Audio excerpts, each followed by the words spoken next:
our phones, assume they got our houses, assume they got us. If I'm there and I gotta put you away, I won't like it, but I'll tell you, you are going down. What if you do got me boxed in and I gotta put you down? Because no matter what, you will not get in my way. I will not hesitate for a second. Al Pacino, Robert De Niro, Val Kilmer in a Michael Mann film.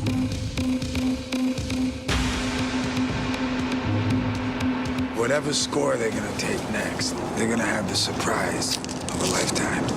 All right, so for our second to last retrospect review of 2025, let us celebrate the 30th anniversary of Michael Mann's Heat, right?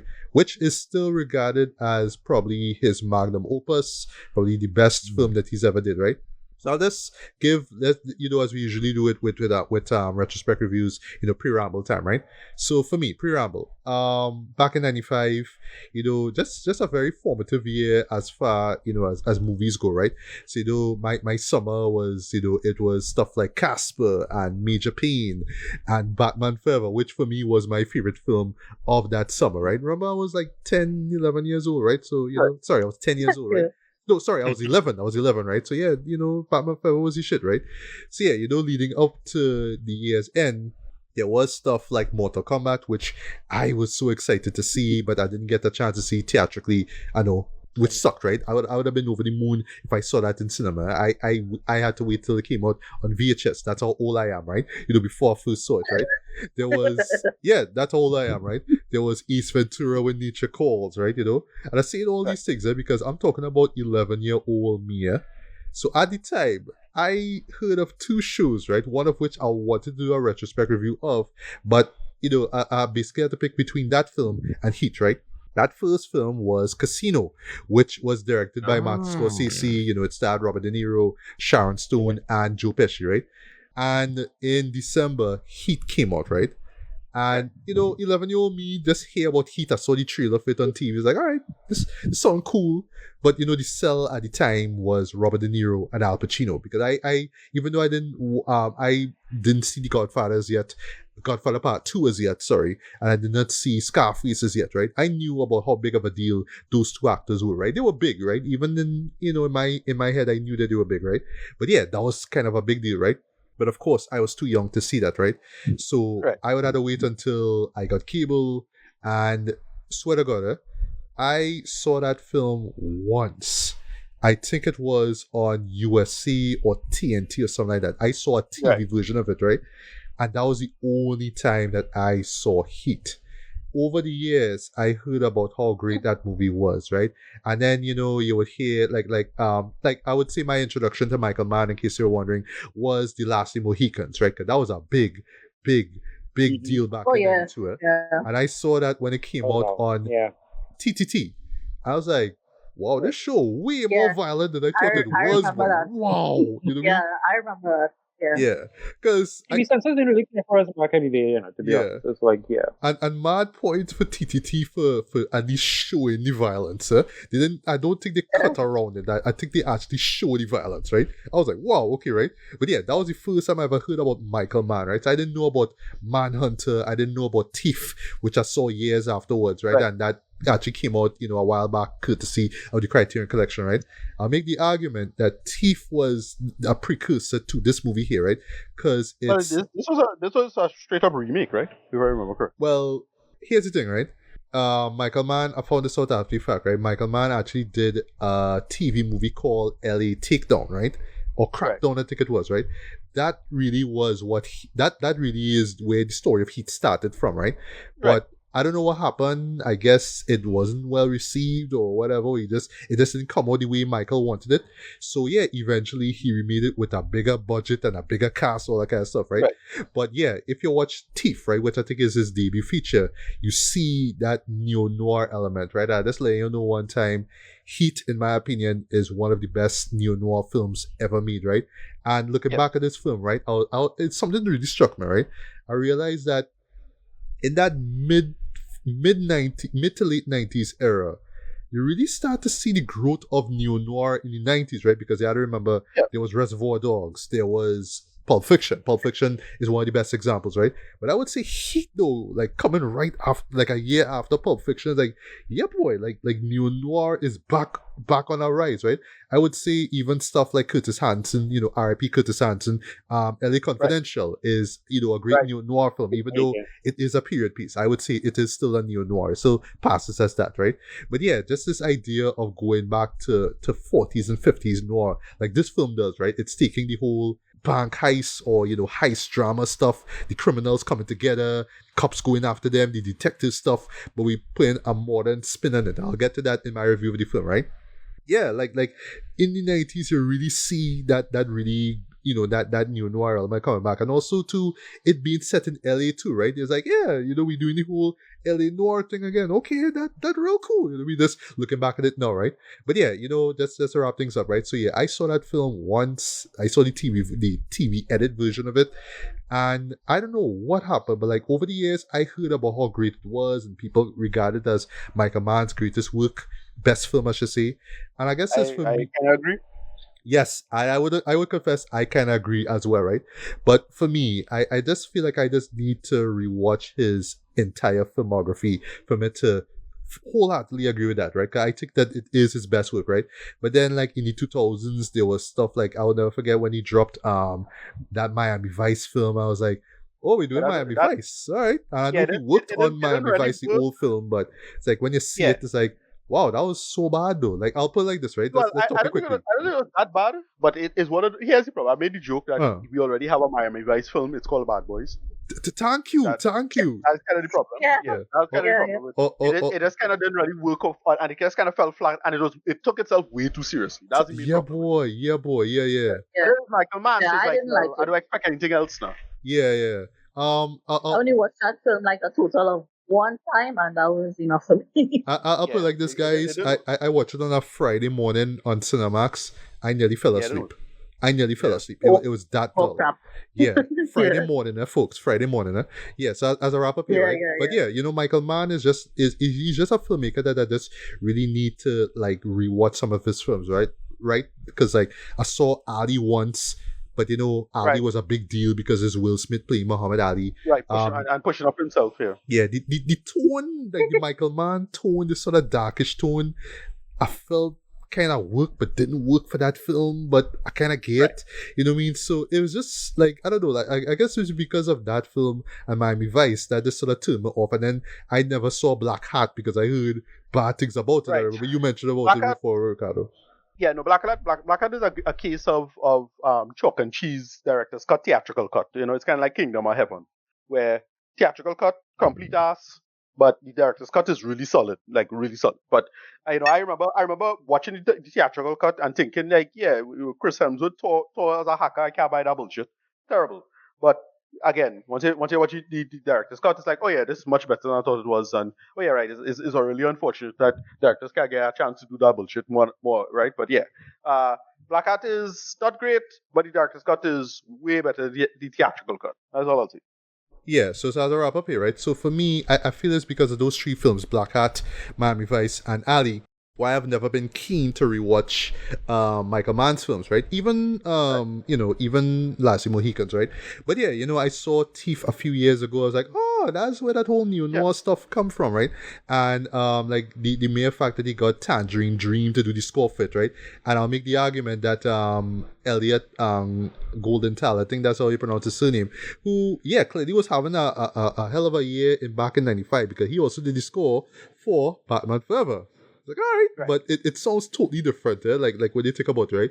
But stylistically, I felt like the score for Heat borrows a lot from Thief, right? With the whole synth-heavy kind of music, right? But I'll talk about the score in a bit, right?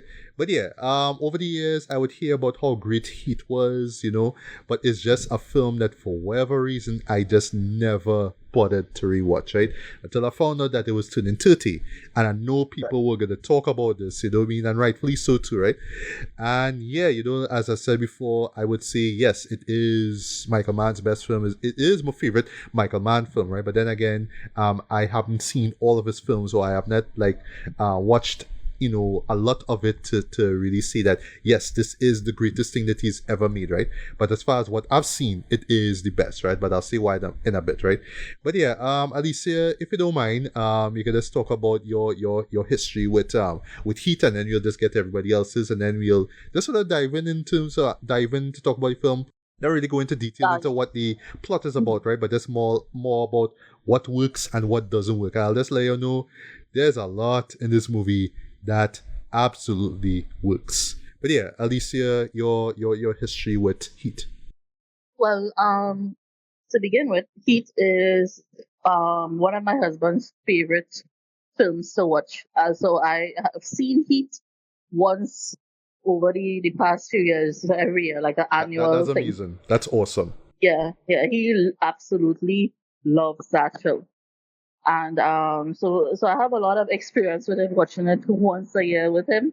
And he was super excited to hear that we were going to talk about it in a podcast as well too, because he didn't realize how old the film was too, as well. But in terms of the film, it was just it's like watching your two most favorite superheroes on the screen at the same time, playing polar opposite roles. And for me, back in the day, Al Pacino and Robert De Niro were some of the big actors, like you said, back in the day, Matt. And just seeing the both of them on screen playing those opposite roles, and yet the both of them are such professionals in their for want of a better word, in their area of choice. Like, one is a professional thief, but he stands by the rules, and the other one is this detective. And the thing about it is they like each other, but they hate each other at the same time. That whole dynamic for me is just something to watch on that screen. All right, so Tracy, if you don't mind, you could just share your quick history with Heat. Like how did you know about this film and whatnot? Well, I said I would wait till I come online to give you my confession. I have sat down and I know the story of Heat. I have seen enough scenes and stuff from Heat. I know specifically that that diner scene in Heat. Somewhere sprinkled in between TCM and TNT. I know Heat exists, but I sat down in preparation for this movie and I realized I have not actually sat down to the front and back of Heat. So for me, this is, I would call it quasi-virginal, which is not really a phrase, but let's go with that, because for all intents and purposes, it was like, you know the story and you know about it, and I've seen enough of it to know, but I don't think, honestly, that I sat down to Heat before. My Michael Mann movie is Collateral. Like, I live. I forgot about Collateral. That's another. I would say that's second favorite Michael Mann film. Right. How could I forget that? Right. Jeez, yeah. And that's the thing. For me, it was like someone who appreciates Michael Mann in terms of script and how he films, and someone who lives on Collateral, which is a very hilarious thing to say. How come I haven't sat down to the full Heat? Let me tell you, this was an experience. This was an experience. So again, for me, it was quasi-original, and there were quite a few times in there where I'm sitting down watching. Like, there's one particular thing which we will talk about later, but I was like, why is Al Pacino always like this? Like, why is he always like this? But I so laughed my head off. It's great. So this is my back for the first time kind of approach when it comes to Michael Mann. Yeah, I can relate to you, man. Like for me, it for me personally, it felt like I was watching this for the first time. So Ricardo, your quick history with Heat. You could talk about, if you want to, how it stands up, how it compares, to the rest of, well, at least the films that you saw from him, the other films you saw from him. Every time somebody bring up Heat, I think I have to talk about that Jim Gaffigan bit. The stand-up comedian. He has a really funny bit on this, and he said how when people see popular movies way after the movie come out, they'll act as if they want to talk about it, and he's like, well, I just saw Heat. What? Heat? That was 6 years ago. But I want to talk about it now. no loser. Like it's such a great bit. Yeah, I saw That's Heat. true. I saw Heat. I didn't see it when it came out. I saw it on Laserdisc. My friend had a Laserdisc. Whoa. If you know what that is. Fancy. About a couple years after, and I was kind of blown away by it. Like, this was kind of pretty awesome. Like, I saw it on that when it was like one of those like sleepover LAN party things, Busta Rhymes, MK trilogy, that period. So that's when I saw. Oh, so Heat the you first time. saw the 97 then? I saw it late 97, I think. Like late, like it was, I don't know, late 90s, probably early 98 if it's anything. I think, yeah, off the top of my head, I think it because it was closer to my birthday. So it had to be late, it had to be early 98. So yeah, it was vibes. And yeah, that's when I saw Heat for the first time. I was just like blown away how amazing the action is in this. It's like, what, but that shoot out real hard. Yeah, like, and this was before Matrix, I think. So it's like, yeah, that movie was the shootout for me, like referencing, oh, was he hard to shoot out in that movie? This was it. Like, this was it until the Matrix lobby scene, right? I was like, yeah, this is real hard. And that's how I just think about this movie. And yeah, that's how I kind of get into Michael Mann. I didn't think anything is like, oh yeah, right. When Miami Vice came out, it's like, oh, this is the same guy. And Collateral came out, it's like, oh, this is the same guy. Is that kind of thing. And that's how I was introduced to his career and his stuff. Other movies, yeah, as I say, you mentioned the other stuff. This is still my favorite. I think probably Collateral is like a close second. That's about it. But I just think about this as that's the movie. Like he's more or less defined by this film as it was. Yeah, that's we'll get into already like why this movie is not so much about gush, but like yeah, this movie just does so much right now. And I also rewatched it recently because of just to make a workable comparison to when Caught Stealing came out earlier this year. And remember that had a whole 90s, filmy look to it. Yes. And I was just thinking, all right, well, I gotta compare it to. I just watched it and I give it a relatively recent rewatch because of Caught Stealing. So that's about it. Yeah, I really really love this movie. It is a classic by all action classic, and just sets up a lot of tension and knows how to do just good editing and we'll get to one of the big highlights of this film, which is the big shootout, but like the song design they use for this because it doesn't use Foley, it uses realistic song gun effects, for example. Stuff like that. Like they just make all these really smart aesthetic choices to build tension and build atmosphere and make it work. I absolutely love this movie. Classic. Alright, so I'm gonna talk about action classic in a bit, right? Well, that term action classic, so hold on to that. Yeah, so CC, last but not least, your history with Heat, and if you saw any other Michael Mann films, how would you compare this film to those films that you saw? Oh, Michael Mann is one of my all-time favorite directors. I need to get around to The Insider, and he's someone who kind of later on in his career kind of fell off a bit, and I'm less interested, although I did hear that Ferrari was really good. I think from you guys, partially. It was pretty good, yeah. Yeah, but so I got to go check that out. But yeah, no, I'm a huge Michael Mann fan. My favorite of his is either Thief or Manhunter, like the early adaptation of one of the other books from the guy who wrote the Hannibal Lecter books. Thomas Harris. Yes, Thomas. And it was an earlier adaptation of one of Thomas Harris's other Hannibal Lecter novels. Which Manhunter is. If you haven't seen Manhunter, like my God, Manhunter is a masterpiece. But I love Collateral. I love Last of the Mohicans, even though Last of the Mohicans is completely different energy-wise from like the rest of Michael Mann's filmography. Mixed on Ali, I kind of need to go back and revisit that one. I like Collateral more than I would have thought that I would like Collateral. And then Public Enemy is kind of the reason why I'm not, because like later in his career, Michael Mann started kind of experimenting with like the kind of high frame rate. Yeah, but he kind of experimenting with that high frame rate thing, and I can't really do films with the high frame rate. Like it becomes too distracting. Like it takes me out of the movie almost every time. That was the reason I didn't watch Gemini Man either when Ang Lee came out with that movie. Because again, like the high frame rate thing, I'm like, I'm sorry, I can't do this. Also, Gemini Man was bad. That was Gemini Man? No, Ang Lee. Ang Lee, yeah. CC, I think you're right. I think it did that whole high frame rate thing. It did. I like that or the recent or the film that he did. What was his something Long Walk. Yeah. That's not the high frame rate one. I think he did it in both. I think Ang Lee did it in both films. I know he did it in I think he may have done it in Miami Vice, but I would need to revisit that movie. But he definitely did it in Public Enemy, and Public Enemy was so distracting it took me out of the movie almost completely. But then I got really excited when people were saying that Ferrari was really good, so I might kind of go to that one. And hearing that there's a director's cut of Black Hat, which is better, I might kind of go to that. The big one I want to still watch that I haven't seen yet is The Insider with Russell Crowe, Al Pacino, and all them. Because that, I need to see that. Because people talk about that as like classic man.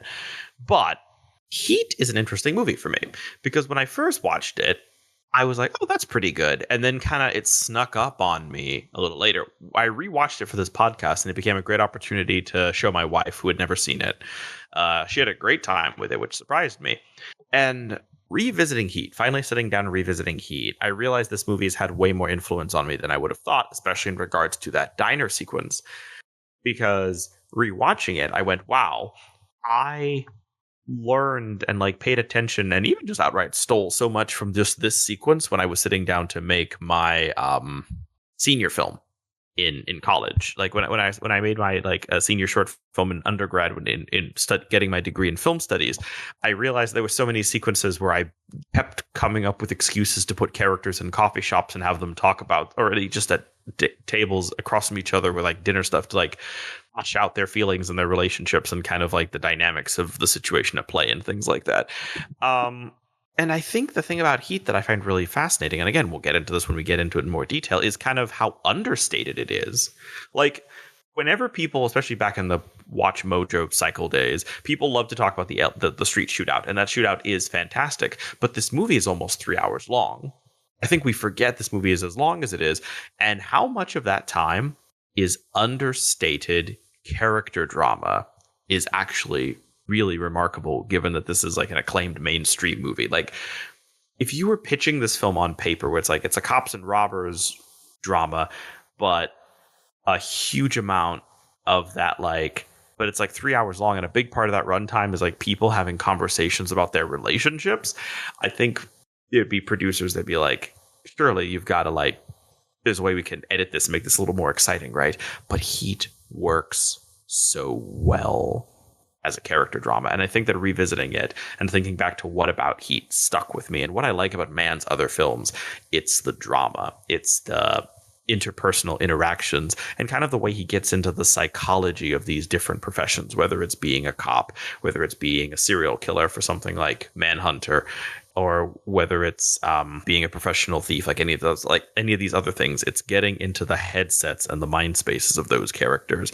in a way that is so exciting and so interesting. All right, so this is not going to be like a full review of every single thing that happened, but, just points that I wrote down within, the 3 hour experience that is Heat, right? Or I should say, 2 hours and 50, technically, or whatever, right? Yeah, so for me, right, while watching this, right, to me, what's brilliant about this film, right, for the jump, is the casting of Al Pacino and Robert De Niro, right? Yes. And going back to what you said, Ricardo, about this being an action classic, to the untrained eye, right, when you hear about the premise, you would think, like if somebody went to this for the first time, they saw that poster. Also, I love, in retrospect, the use of blue in that poster, and how that blue, that color blue, is reflected throughout the film in various scenes, right? But yeah, just from the jump, right, you would think, oh, detective going up against, robber, right? Okay, this should be an action film, right? But then you see the casting: Al Pacino, Robert De Niro.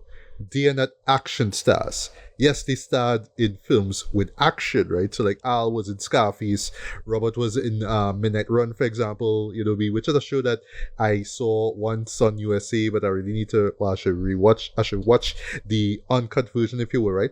But they're not action stars, though. They're not, and specifically, they're not 90s action stars. Remember, this is 95, first half of the decade is done, right? Right. So, to get to my point, if a Sylvester Stallone starred in it, right, or a Van Damme or a Bruce Willis, yeah, this would have been like, 6 action set pieces, right? But there's technically like 2 or 3, really, when you think about it, in this movie, you know what I mean? But that, to me, pretty much justifies why this film is crime, thriller, drama, but it's technically like 2 or 3, really, when you think about it, in this movie, you know what I mean? But that, to me, pretty much justifies why this film is crime, thriller, drama, but it's technically like 2 or 3, really, when you think about it, in this movie, you know what I mean? But that, to me, pretty much justifies why this film is crime, thriller, drama, action film, right? Not so much an action thriller crime film, right? You know? Well, yeah, this around the time when stuff started to switch around in terms of the action star, because like Arnold was like now starting to wind down. I think Eraser was this year as well. If I remember correctly. Eraser was 96. Eraser was 96, yeah. Like Right. for whatever reason, no offense, CC, like he had to take a break after True Lies. It's like, okay, maybe I need to pick my scripts better. So yes, 96 Eraser. And Eraser didn't do all that well. He was kind of wind down, I would argue. And then what else? Well, I know Stallone was in. He was in The Specialist, which came out in '94. Yeah, that came out in '94. But then I'll say, That's the only time that Schwarzenegger had to have a heart surgery as well. So I think it was around that same time. Oh, but okay, then another shift in the action star, another shift in the action, because I'll say the major shift happened at the end of the year. But this same star had another big shift, and he was like a big action star. Keanu Reeves in Speed. Right. Right. Yes. Right. Yes. So like the winds was kind of shifting in terms of like what the action star looks like a little bit at around this time. So that's how I think about it. Hilariously, in 1995, Assassins also came out that year, which was Banderas And Stallone, I forgot about that. Yeah. Yes. Right. Yeah, So you had Assassin. your classics. Yeah. Yeah, because what Speed was 94. Yeah, Speed was 94. Yeah. Yeah. It's all around here. Right, but for me now, seeing that for the first time, I was like, oh, okay, Al Pacino, Robert De Niro. I know how big of a deal they was, right? But it's over the years now, especially when I finally watched, Godfather Part 1 and 2 in one of the best double features that I ever saw on cable, and my life was changed forever. But the point is, this was the second on-screen pairing with Al and Robert since Godfather Part 2, and what I found out after the fact now. As you learn about film history and whatnot, right, is that this is the first time you have actually seen the two of them like literally in the same frame. Because if you remember Godfather Part 2, it was two narrators, right? It was Vito and it was it was Vito, and it was Michael, right? So it was Al as Michael. Robert as young Vito Corleone, right? But this one, Heat was like, oh, the two of them together, right? So I wish that I was much older and I was already familiar with their work. And because if I was, I would have been blown away by the fact like, oh my God, we've seen the two of them together, like kind of like for the first time, you know what I mean? Even though it's not, right? But yeah, that's kind of a big deal there, right? But yeah, guys, any more thoughts on the idea of the perfect casting of these two in this movie here? For me, it wasn't just the idea of these two. Like when I sat down and checked it out, it was like everybody was in this movie. Yes. Because Amy Brennan is judging Amy. That's the TV series that I remember immediately from. You have a very young Natalie Portman. Like Danny Trejo is inside there for some reason. Wild. Val Kilmer. I was blown away by I saw Danny Trejo because I thought like his first time acting was in Desperado, which was a big film back in '95. Before I forget. This was my vibe, It was like Ashley Judd and Val Kilmer being as a couple and all this kind of stuff. That I was like this. So when you have these people, and then you have De Niro and Pacino as sort of like the lead, well, not sort of, the lead is sort of shepherding everything else around it. It was like, this is like this was a feast. I literally have that written down here. This is such a 90s feast with the entire cast. Well, and I think building on your point, I think that the casting does a really smart decision because, as you're right, the cast is full of eccentric character actors. Like there's all these people, everyone from the one guy who I recognized from Monk, but then Danny Trejo, Val Kilmer, Tom's. No, not him. The captain, the guy who would eventually be the captain. Yes. Oh, him. Right. In Monk. And then Tom Sizemore is in this movie. I was blown away by two people, right? Dennis Haysbert, as in the All-State guy. I was like, wait, you in this film? Also, President 24, yeah. Yeah, also in addition to Danny Trejo, that was another surprise for me. Tone Loc, though, the late great Tone Loc, right? Yes. The rapper. Right. Yeah, he's in that club scene where he meets with his brother Albert. Although also that Albert character is hilarious to me because he's playing the same. He's like the big as I mentioned, Bad Boys. Yeah, there's always that character in the Bad Boys films where it's like, oh, you in the underworld. You know things, so it's just a policeman comes, and rough him up like, hey, you know about this thing, so tell me what's going on. He's that character. But yeah, Albert was hilarious in that film. But it's when to look him like, wait, you understood? Yeah. And there's people who just kind of disappear off the face of the earth, and they were big for a while. So like Ashley Judd was in this. So like, yes. Yeah. I forget about she was huge in the early 2000s. Yeah, that's true. Right. But the thing about the casting that's so smart, and then also a big shout out to Wes Studi as well. In one of the only times I think he said in his career where he actually gets to play a character in a modern context instead of just like, I don't know, Geronimo or Last Mohicans. Mm-hmm. Exactly. Which someone asked him in an interview what it was like working with Michael Mann on both Heat and Last of the Mohicans, and he said you could tell that Mann was in a little bit more control when he made Heat. Heat was like Last of the Mohicans was kind of a step out of his comfort zone, but Heat was very much like Michael Mann in his wheelhouse doing what he did best. But I think the thing that's really smart is that we have these pretty stacked casts full of these amazing character actors, regular actors, like heavy hitters of the era. But the thing that's great is that they all divide into crews, and Al Pacino or Robert De Niro is the leader of each crew, essentially. So, and I think that each one of them plays that character of the leader very well. Each one of them does a pretty good job of like commanding the respect of their different crews and creating all these fun parallels between the two crews. Like I think about the scene when the LAPD roll up to the shooting after the heist at the beginning of the movie with the armored car and the hockey masks, and you can tell the minute Pacino walks out that like all the other cops almost stand to attention a little bit because like the guy in charge, like this is the ringleader, this is the guy, and then De Niro like so effortlessly commands the immediate attention of his crew as well. So I think that's like that casting decision, not just casting them opposite each other, because almost from the minute we see these characters, we start going, okay, when are they going to meet? When are they going to meet? When is this cat and mouse game going to have some kind of like moment where the two of them can interact with each other? But also the fact that like each one of them has his own people. And I really like that the movie takes time. I was thinking about how this movie definitely gets off to a deliberately paced, slow start, because we spend a lot of time getting to know all of these people, cops and robbers. We get to know them. We get to see their personal lives. We get to see them when they're not doing what they do. And then we get to see them also doing what they do as well. So like, I remember that like during the shootout, we'll get to that later, but during the shootout, there were moments where I was actually surprised because I was like, oh wait, not that guy. I remember they all had coffee and that guy was there with his girlfriend or something. And it's like, like you actually, go ahead. No, I was just saying like the normalcy of it. That is what makes it so like shocking now. Right. Yeah. Mm-hmm.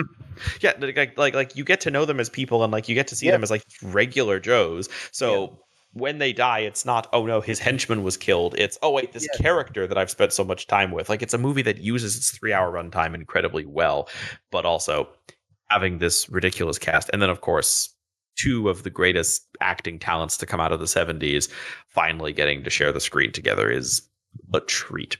Yeah. So just want to touch on, Robert and Al just one more time, right? Well, again, I should say that one more time. I love how, Michael, draws from their strengths as actors, right? So Al, who plays Vincent, he's determined to stop these guys, right? But, I love that they set up this subplot involving his wife. Sorry, technically his wife or girlfriend of sorts. And, he has to be the stepfather to, Ashley Judd's kid. Not Ashley Judd, sorry. I forgot the actress who plays, the significant other to Vincent, right? But yeah, he has to be the stepfather to... Sorry to step in. That was his third marriage. Oh, right. Yes. Yeah. Yeah, the actress is Diane Venora. Diane Venora. I was trying to... I know the name. I was trying to remember what other film she was from, right? But yeah, I love how the film kind of zeroes in and, just how rough of, and I love how, both Robert and Al, the parallels that they have as characters, right? Mm-hmm. Where they are so committed to what they do, right? They're committed to what they're about or what they think they're about, that they can't even step aside to take care of their families or, their loved ones or whatnot, right? So when it comes to Vincent, it's like, listen, this is my third marriage here. And, even my wife here calling me out on my bullshit. It'll be like, there's a great, fantastic moment that takes place after a great moment, I'll say, right? That great moment taking place after, one of Robert De Niro's men, right? That Robert De Niro plays Neil, right? One of his teammates, if you will, Wingro, right?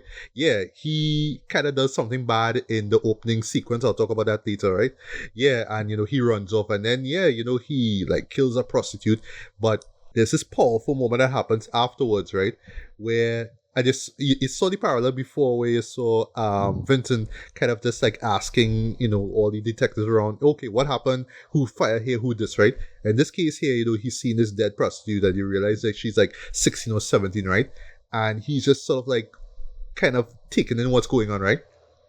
And the dead girl's sister steps through the yellow tape and he has to console her, right?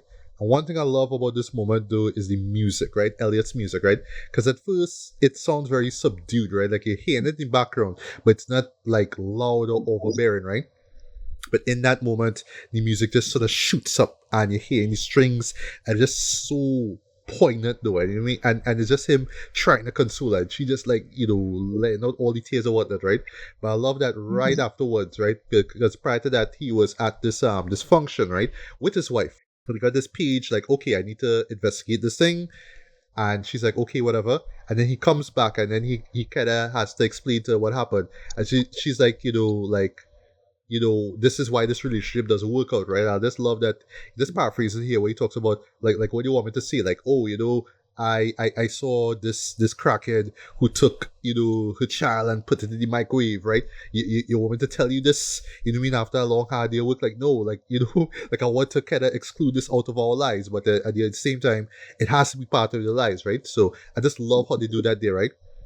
And then with De Niro now, sorry? Actually, Matt, just to interject here, Matt, something, about that character, I'm sorry, always rubbed me the wrong way, that woman, because okay. You talk about Vincent or Vincent's wife? No, Vincent's wife, Justine.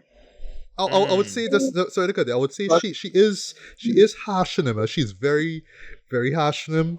But because of how well fleshed out these characters are, it makes sense. So you're not supposed to like totally agree with what she does, especially later on when she brings in the outside man. That's also pointing. Right.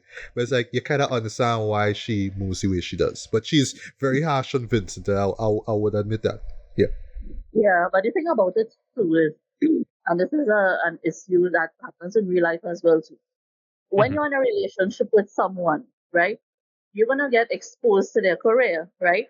So if you choose a career that's in law enforcement or in like medicine, doctors, those kind of careers, or in the military, you kind of get what you get with the territory, knowing, okay, in the military, right? Yeah. Career's gonna go away.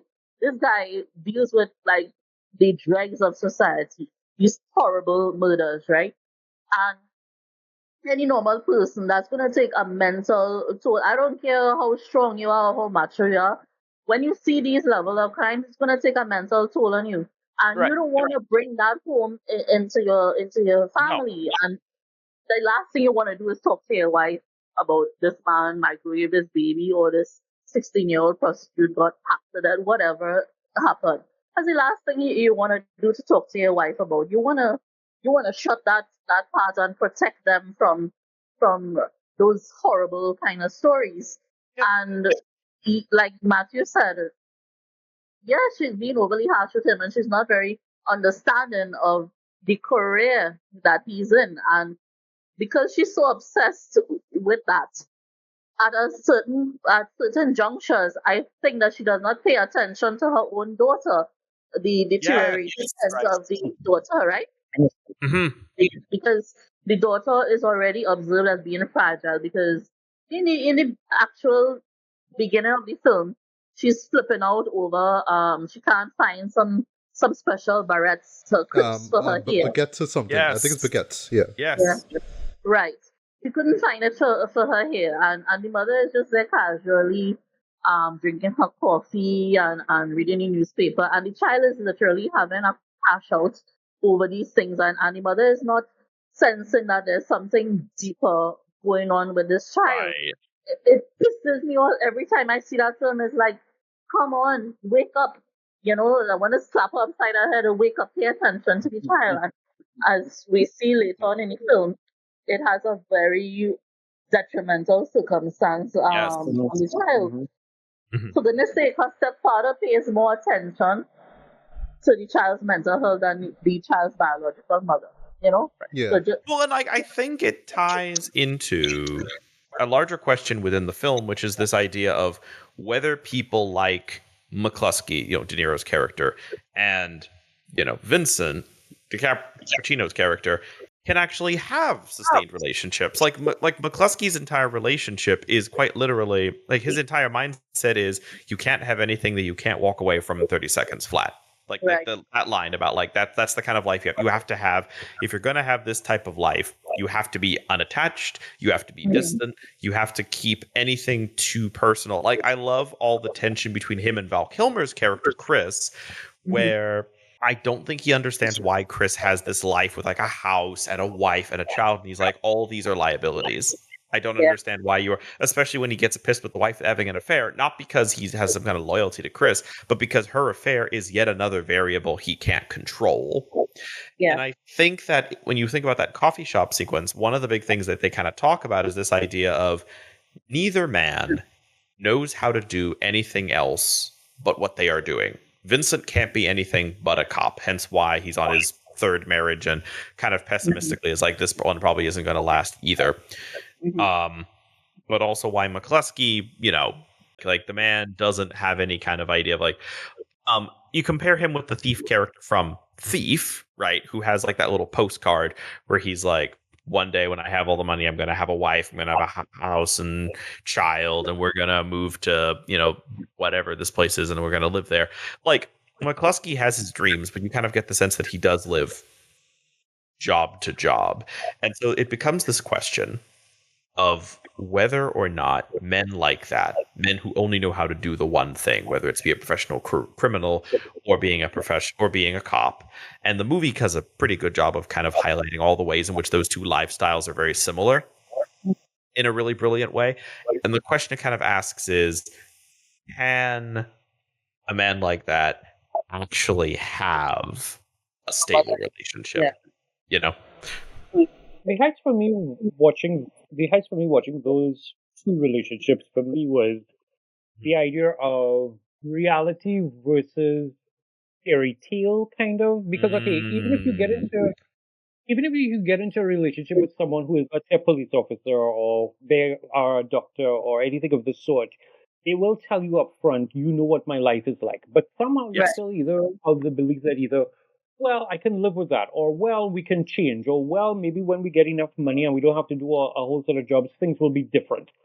But that's the fairy tale that you sort of build your house around versus the reality of the situation that is right in front of you. And that, even with Val and Ashley Judd, because he's a bit of a gambler, there's certain things that is at play there that causes a bit of friction between them. But you knew the kind of job and the kind of person that was involved. So you build this whole fairy tale around like what we can control, versus the reality of the situation. Hey, my phone beeps and I have to go to a crime scene. That is my life.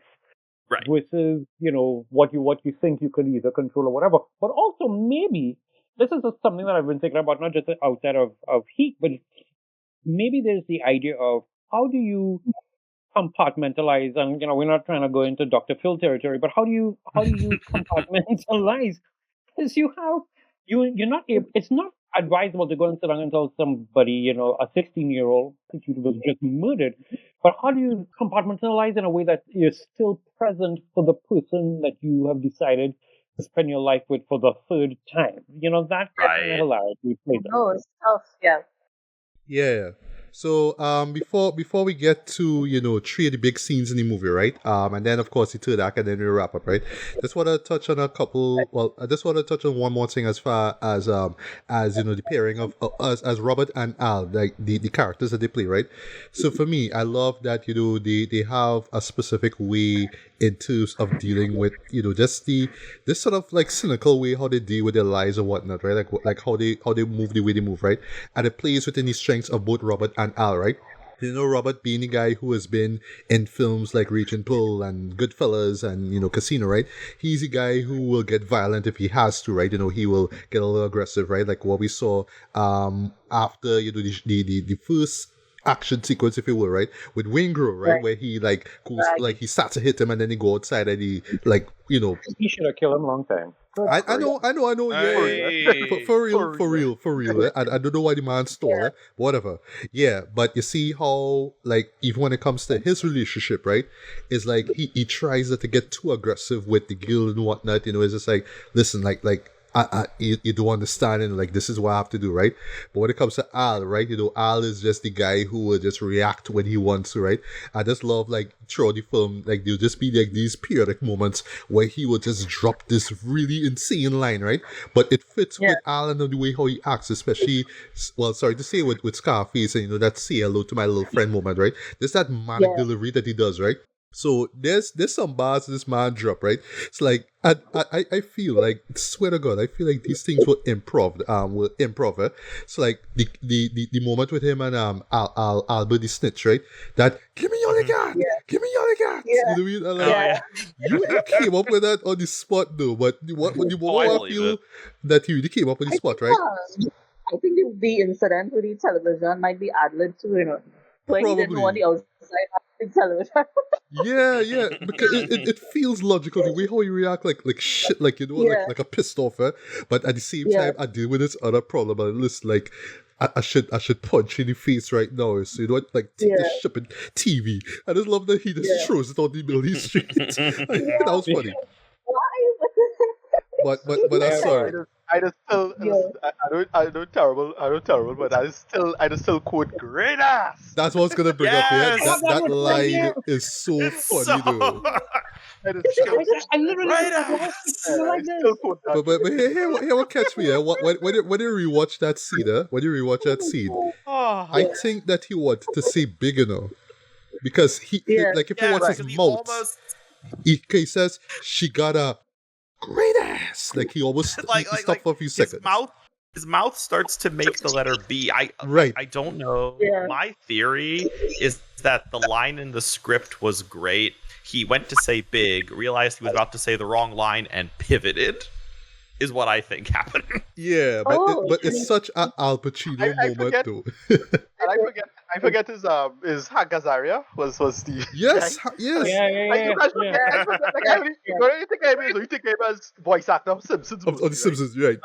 And the one with Robin Williams. Solid acting roles. Go ahead. Sorry, Tracy.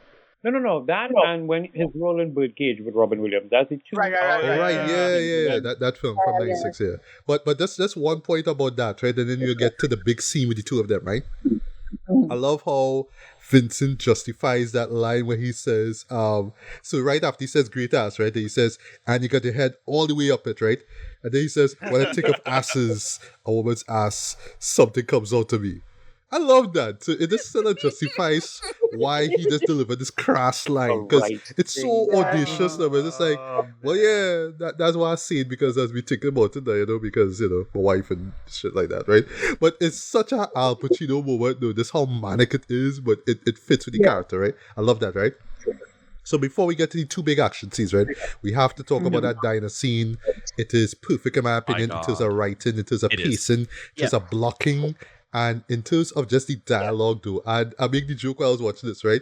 I feel like Quentin Tarantino watches and like, you know, I did this before, you know, with Travolta and Samuel Jackson, the end of Pulp Fiction. Like, I did this shit. Like, why people praise this film more?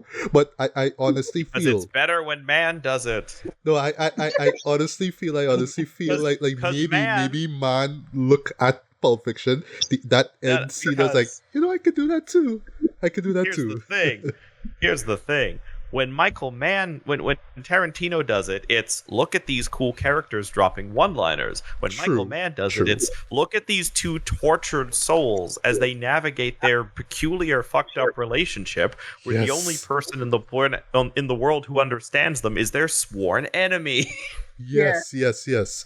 So what I was thinking about is that, in certain filmmakers, you look at a character and you see the actor as a character, but the way how Michael Mann writes and also directs, I can look at Al Pacino and see the detective. Like, I can buy this as the detective going about doing his day, and that, I think, is the difference. Mm-hmm. Yeah, I would agree with that. Well, and I think, and this is what I was saying. Heat is interesting because Heat is not an especially original movie. There are other examples within the genre of the kind of cops and robbers. Two excellent ones that come to mind are Year of the Dragon, directed by Michael Cimino, written by Oliver Stone, where it's this New York cop against this up and coming member of the Chinese triad. Right. But then another great example, I think, kind of ties directly into Heat because it's very similar, but they do completely different things in a couple key ways, is King of New York with Christopher Walken, classic. Lawrence Fishburne, Wesley Snipes. Yeah. Very similar movies. But I think that one of the things that's really interesting is that King of New York in particular is this bombastic to the point of being almost operatic cops and robbers story with like characters and character actors and a certain level of over the top. But it's like Tracy was saying, at no point when you're watching that movie, when Lawrence Fishburne and Wesley Snipes are facing off, do you go, these are actual criminals, these are actual like detectives, whatever. You're here to see them because you're interested in seeing Lawrence Fishburne and Wesley Snipes face off. But there's something about that diner when Al Pacino is sitting there talking about the dream that he has, where all of the people he failed to save as a policeman are all sitting around a table just staring at him with these black eyes, blank eyes, these black eyes that you have this heavy sense of like, oh, he.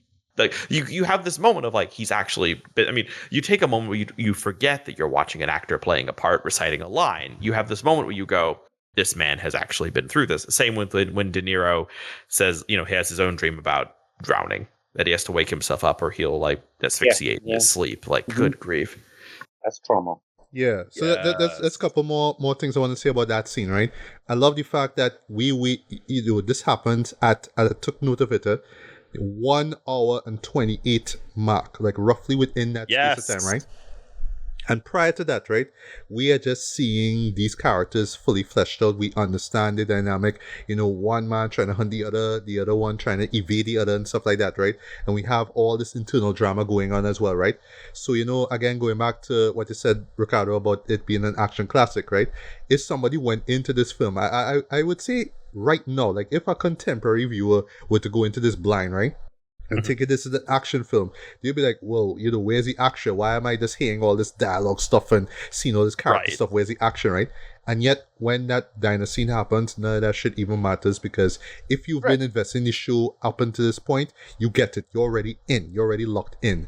And that scene doesn't feel out of place at all. I would say that's a wrap things up. It's perfection, just great, just across the board, pacing, dialogue, everything. And I'll say this.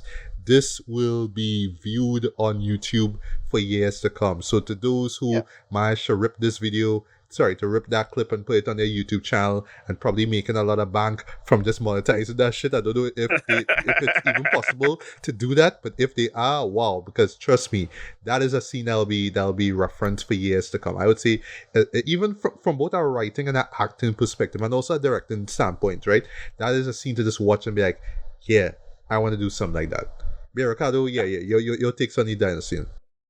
Classic, great scene and thing. But I was just thinking, intimately conceit of the action and people thinking the movie boring is that no, that is the whole point. Like it's real world violence is that, right? It's a lot of boring and then intense and then it goes away. Like it's not an action movie and it's supposed to entertain you. No. And that's why it makes this work. It's like a thriller in that way. So I was just getting to that point. Yeah, that's true. And one thing that's one thing I really admire about this film, right?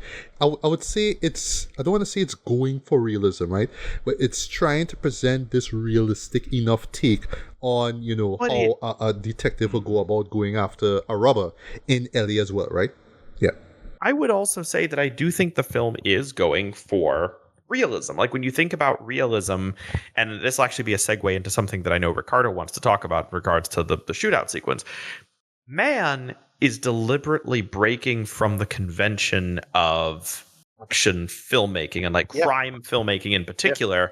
And the things he's choosing to do instead are very grounded in this concept of realism. So, for example, famously, when Michael Mann, a lot of his experience writing crime films comes from direct experience interviewing actual cops. Yes. And interviewing actual professional thieves and interviewing like all these people who these are. So when he writes a character like McCluskey and the whole don't have anything in your life that you are not prepared to walk out on in 30 seconds flat, you know that this is a character that Mann created after sitting down with real professional thieves and talking to them about their lives.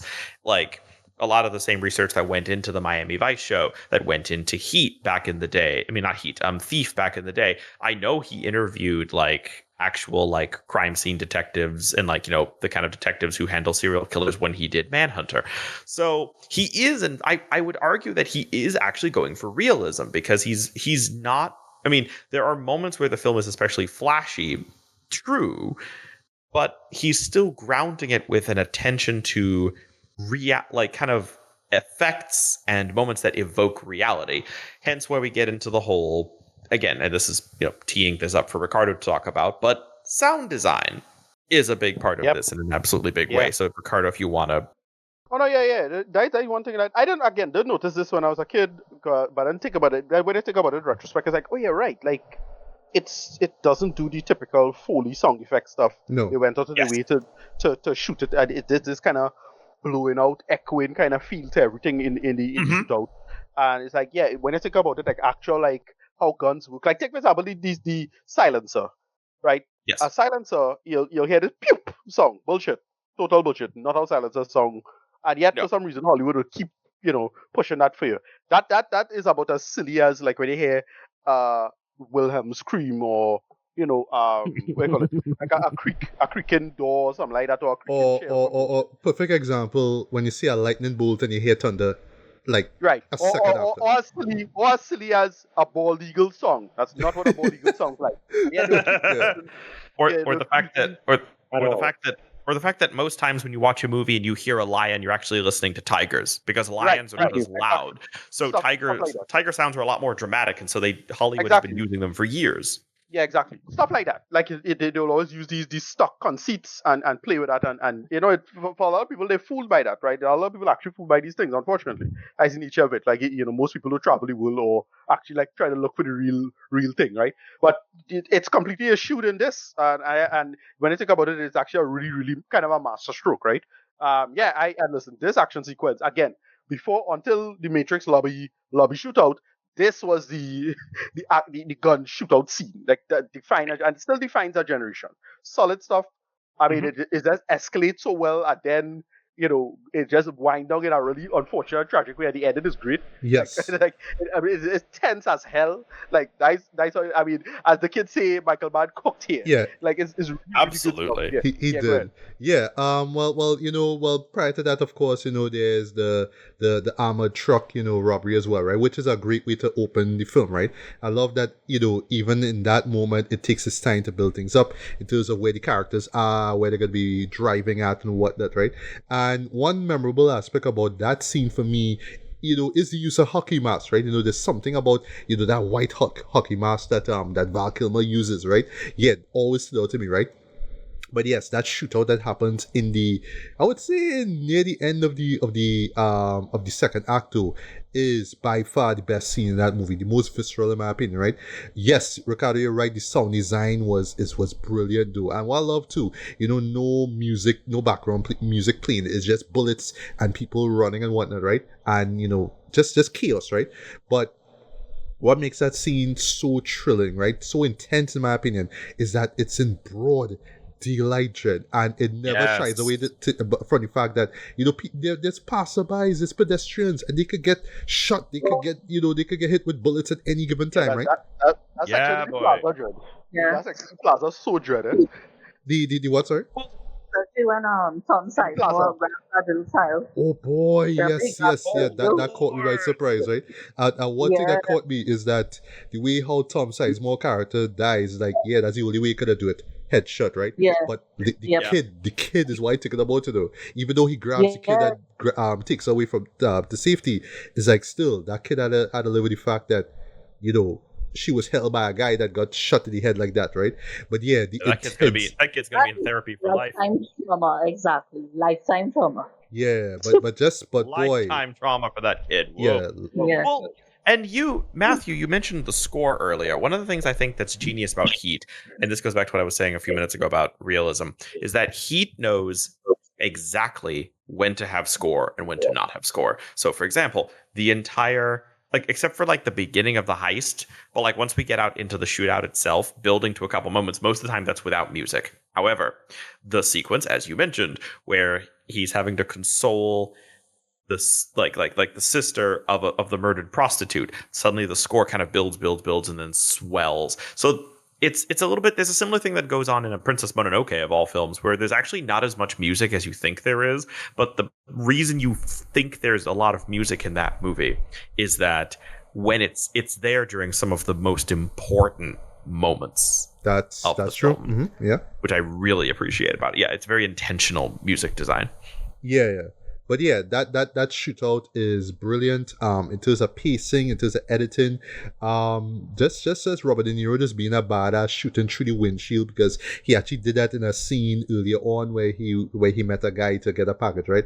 But but agree to disagree, Ricardo, right? You know, you mentioned, you know, the Matrix and that whole that hallway scene, you know, surpassing it in terms of just intensity and, you know, just how memorable it is, right? I would make the argument that this scene probably pretty much inspired what we saw in Ridley Scott's Black Hawk Down. You know what I mean? Those shootouts that take place in daylight. You know what I mean? Just hearing that gunfire and how it rings in your ears. Because, yeah, when I was watching the scene in Heat, like, I was just, it's just like, you'll be like, you're just hearing those bullets, though. It just resonates in your eardrum so much, right? But, yeah, though, that by far is one of the best, like, shootout scenes ever put to screen, right? So, yeah, now let's get to the third act, right? So, I love how, you know, the early, all right, so, I just love, like, with both Al and Robert's characters, right? That whole reinforcement, because what the show really does do, and you know, it's a good thing that I watched you know, Siskel and Ebert's review of it, right? Because what he brought up was the fact that this show really leans into the symbiosis between cops and robbers, right? So it's like, yeah, you know, like Vincent needs Neil and vice versa, right? Like they kind of complete each other in a sense, right? So there's a moment, and it caught me by surprise, right, where you see Neil in his car with his girlfriend, right?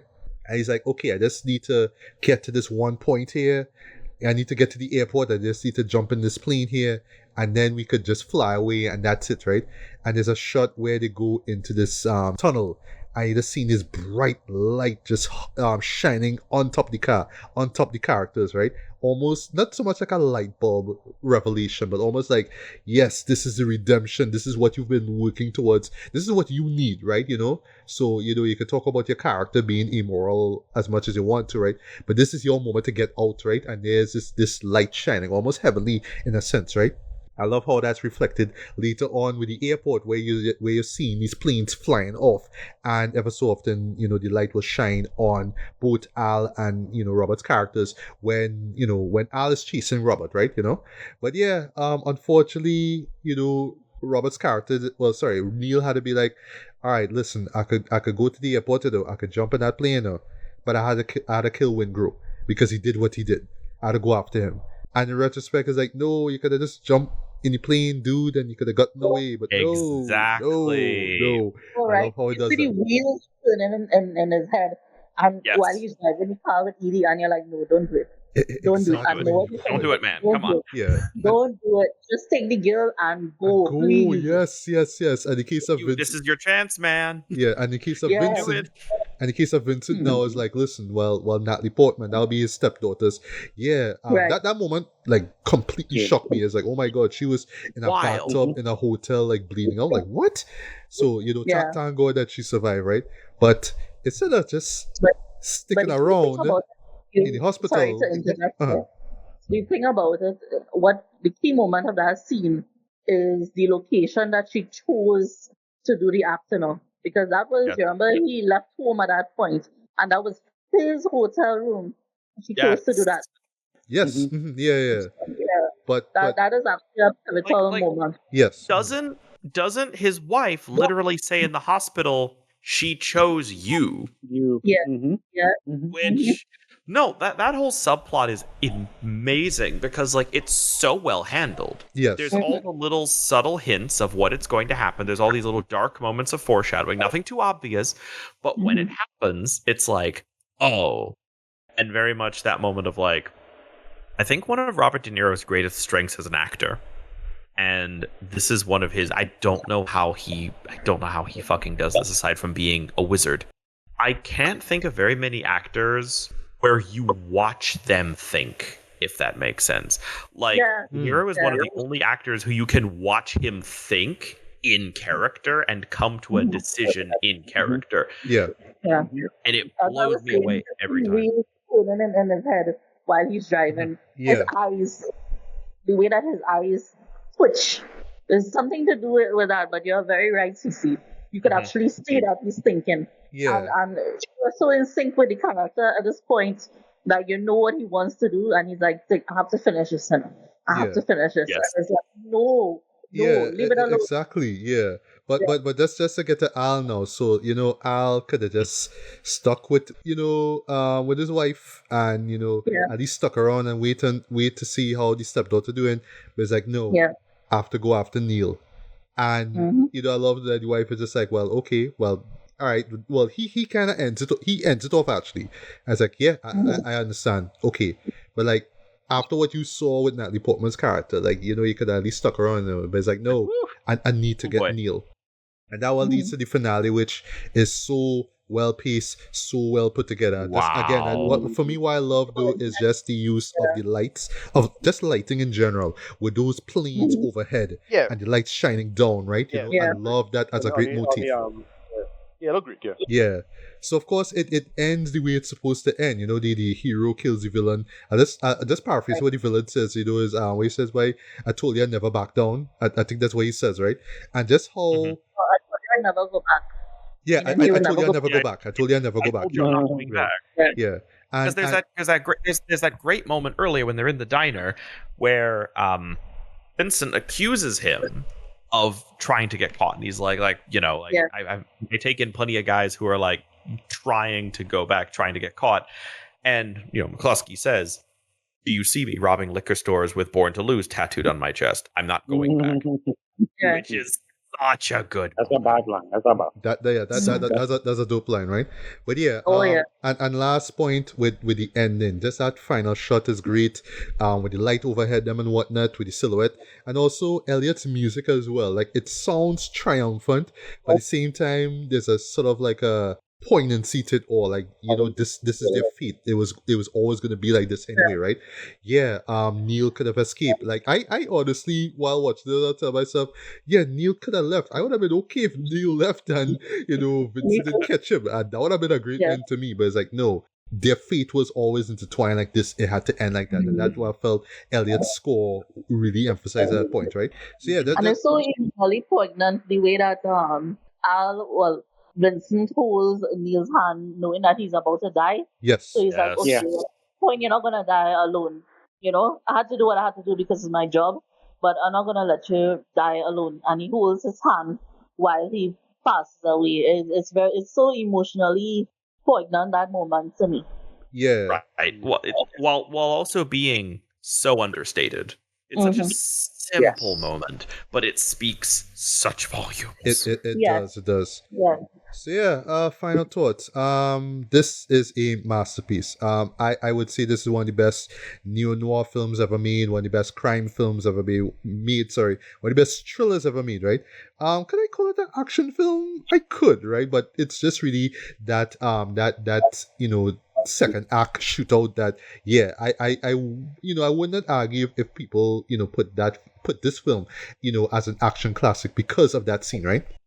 But I think what really makes the show work is that it's more than big shootouts and whatnot, right? It's really about the characters, is making them feel believable, making them feel real, right? So that's why I keep honing on the whole neo-noir term so much, right? Because it really feels like it's doing the same thing like what Tarantino did with Reservoir Dogs and Pulp Fiction, where you're taking, archetypes of noir fiction and putting them in the real world and saying, hey, this is how the detective would work in 95. This is how a robber will move in 95. This is how his gunman will move in 95. He has gambling problems and, he has a wife that cheated on him, right? It's these things that absolutely work, right?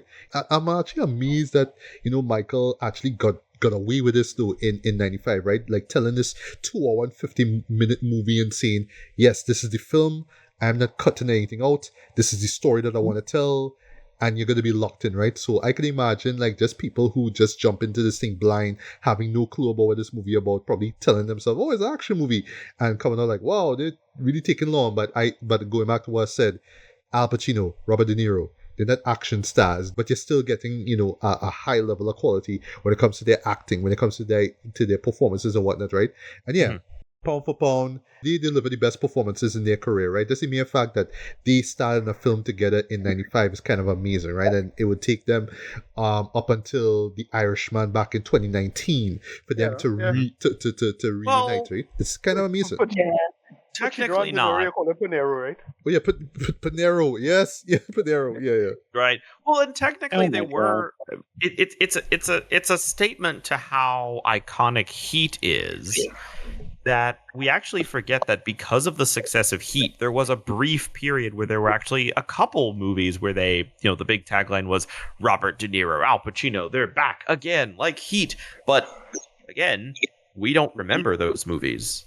Like we don't. Hang on, I'm actually like, yeah. So let's see. There was one called Righteous Kill, made in 2008. Yes. Mm-hmm. Yeah. Right. Which, no one talks about. We can skip that. Exactly. No one talks. No one talks about that. No one cares because again, it's not Heat.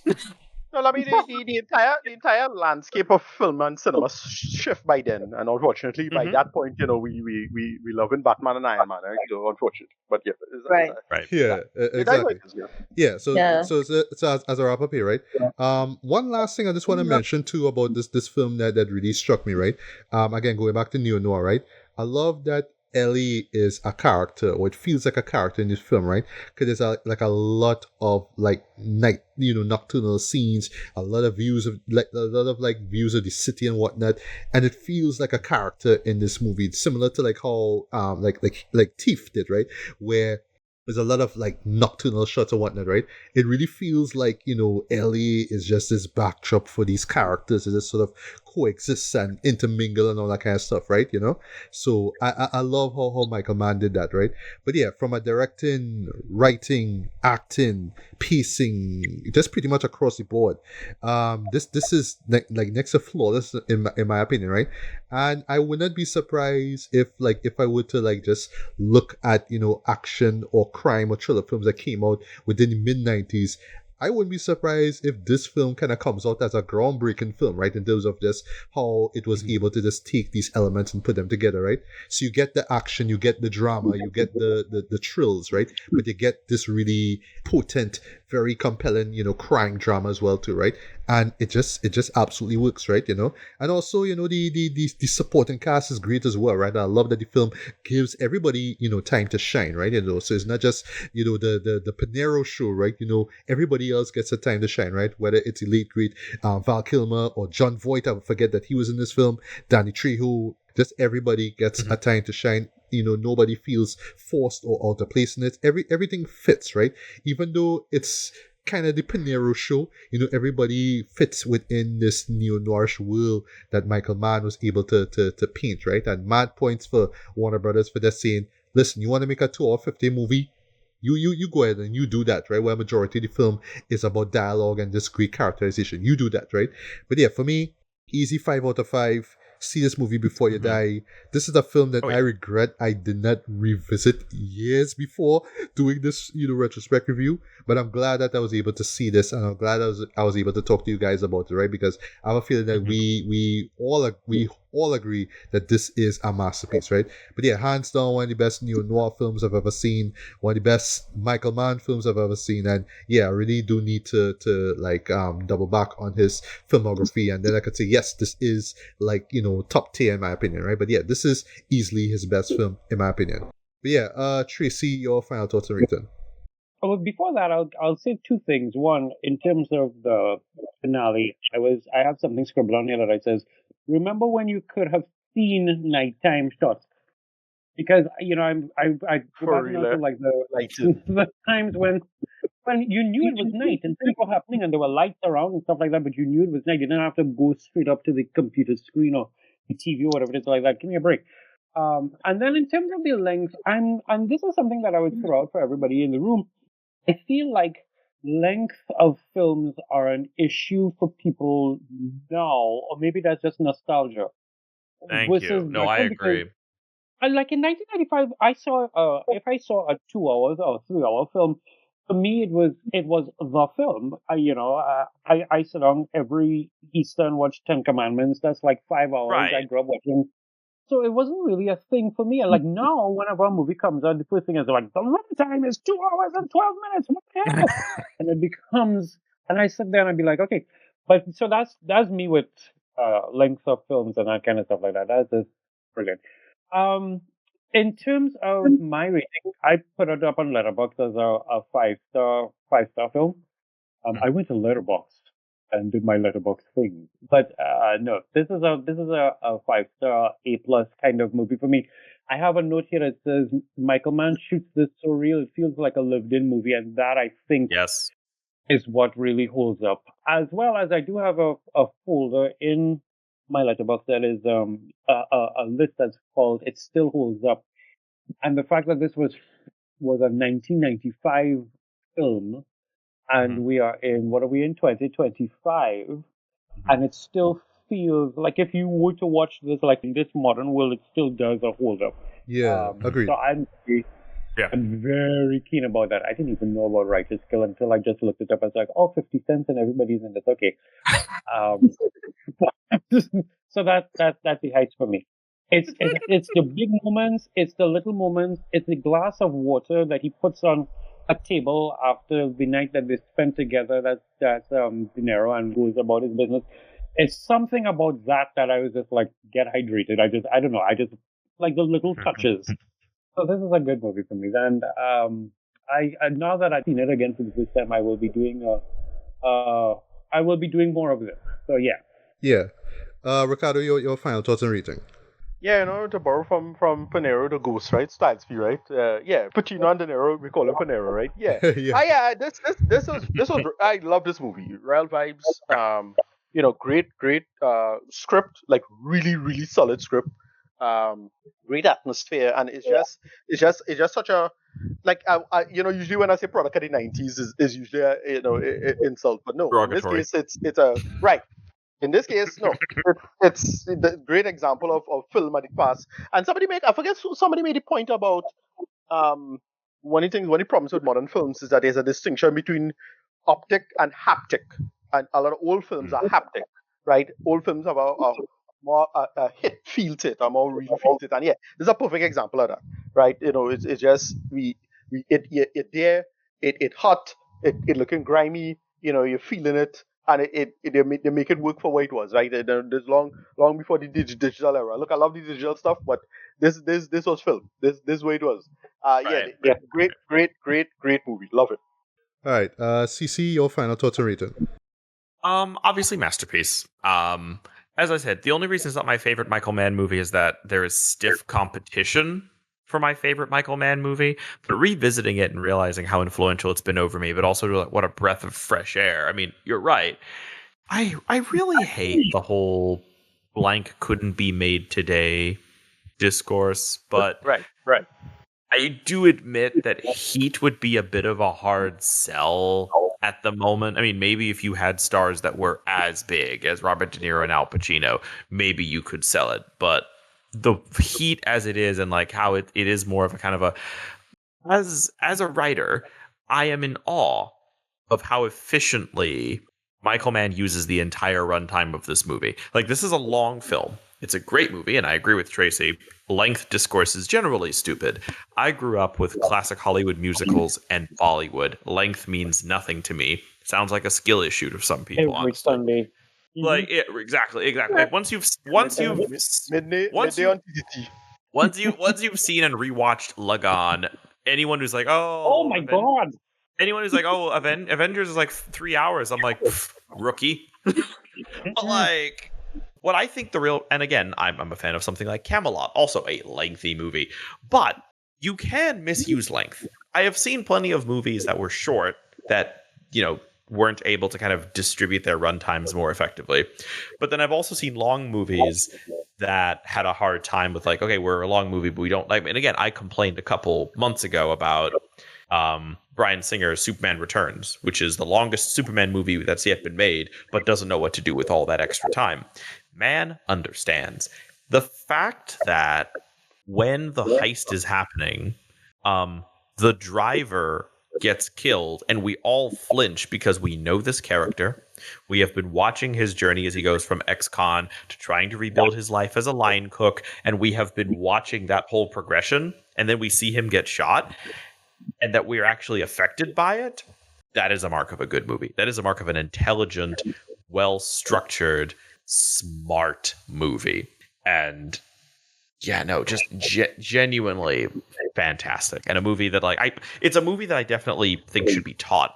I mean, length obviously makes it hard. I mean, like one of the big issues with like teaching film is that it's hard to get film students to have the time commitment. But yes, Heat is a movie that you definitely needs to be taught as far as efficient screenwriting, in my particular opinion. But yeah, Heat is a masterpiece. Right. Yeah, I agree with that. And last but not least, Alicia, final thoughts and rating on Heat. Well, one of my, just to start before I say my final thoughts, one of my arguments, and it's something that I've discussed in length with my husband, is they don't make films like they used to. In terms of rewatchability, Heat is, 10 out of 10, 5 out of 5 for me in terms of rewatchability, because like I've said, I've seen this film like since we've been married for 16 years now, at least once a year, right? And in comparison with modern day cinema and modern day action films or crime dramas, there is no comparison. It doesn't have the same effect on me like rewatching those films or films with Sylvester Stallone and Arnold Schwarzenegger and so on. And the sad thing is these people age, unfortunately they age. And it makes way for a new generation, different mindsets. Just action films don't do what this film does for me every single year. In terms of the Michael Mann's directorial style, his attention to detail, the storytelling that he does through the cinematography, and then you have Al Pacino's intensity versus the restraint that Robert De Niro's character has, the chemistry between the entire cast, and the entire magic of the film, the atmosphere, is able to keep your attention, despite the fact that it has that, long runtime, inverted commas, like I said.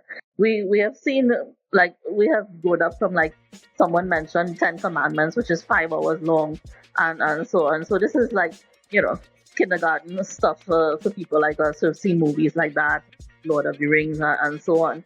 So runtime is never a factor when you're having a great time and watching two Hollywood lions on the screen playing polar opposite characters, So for me, this film is a definite 5 out of 5 for me. I can't find any faults or anything whatsoever in it.